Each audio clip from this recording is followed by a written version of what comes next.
علامہ اقبال سے ایک شخص نے دریافت کیا، حضور آپ کی شاعری میں اتنا اثر کیسے آتا ہے؟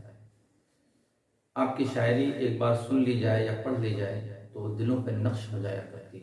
اس کی حلاوت و چاشنی دماغ سے اترتی نہیں ہے۔ نعتیہ اشعار اگر کوئی پڑھتا ہے تو وہ جھوم جاتا ہے۔ ہونا یہ پھول تو بلبل کا ترنم بھی نہ ہو، چمن دہر میں کلیوں کا تبسم بھی نہ ہو، یہ نہ ساقی ہو تو پھر میں بھی نہ ہو، خم بھی نہ ہو، بزم توحید بھی دنیا میں نہ ہو، تم بھی نہ ہو، خیمہ افلاک کا استادہ اسی نام سے ہے، بزم ہستی تپش آمادہ اسی نام سے ہے، قوت عشق سے ہر پست کو بالا کر دے، دہر میں عشق محمد سے اجالا کر دے،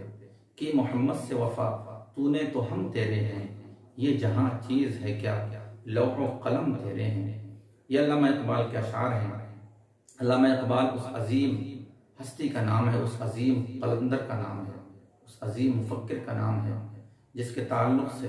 بے شمار اہل علم اور دانشوران حضرات کا یہ کہنا ہے کہ ڈاکٹر اقبال رات کا ایک عظیم صوفی ہے اور دن کا ایک عظیم مفکر ہے۔ صوفیاء کرام علامہ اقبال کے سلسلے میں بیان فرماتے ہیں کہ علامہ اقبال کا ایک شعر اس کی مغفرت کے لیے کافی ہے، فقط ایک شعر علامہ اقبال کی مغفرت کے لیے کافی ہے۔ وہ کون سا شعر ہے کہ کی محمد سے وفا تو نے تو ہم تیرے ہیں، یہ جہاں چیز ہے کیا لوح و قلم تیرے ہیں۔ تو علامہ اقبال سے اس سائل نے دریافت کیا، حضور کہاں سے آپ کی شاعری کے اندر یہ اثر آتا ہے،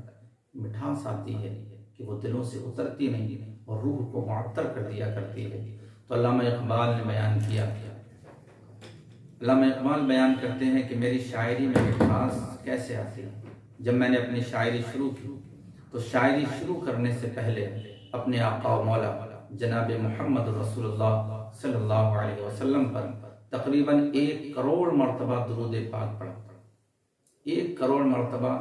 ہدیتاً میں نے حضور سرور عالم صلی اللہ علیہ وسلم کی ذات پر درود پاک پیش کیا۔ اللہ نے اسی درود کی برکت سے میری شاعری کے اندر یہ اثر رکھا ہے کہ جو سن لیتا ہے تو اس کی حلاوت و چاشنی دلوں سے نکلتی نہیں، دل و دماغ سے اترتی نہیں۔ تو یقیناً ہم دیکھیں کہ شہد کی جو مکھیاں ہیں وہ شہد بنایا کرتی ہیں، تو کیسے بنتا ہے شہد؟ شہد کے لیے مکھیاں گلاب کے پھول سے عرق لے کے آتی ہیں، اس کی خوشبو لے کے آتی ہیں، ایک جگہ اکٹھا کیا کرتی ہیں، لیکن اسے میٹھا بنانے کے لیے، اسے گاڑھا بنانے کے لیے وہ کوئی کام نہیں کرتی ہیں۔ نہ کہیں سے کوئی عرق لے کے آتی ہے، نہ کہیں سے کوئی مٹھائی لے کر آیا کرتی ہیں، بلکہ صرف اور صرف وہ پھولوں کی خوشبو اور پھولوں کے عرق کو اکٹھا کرتی ہیں، لیکن لانے میں، لے جانے میں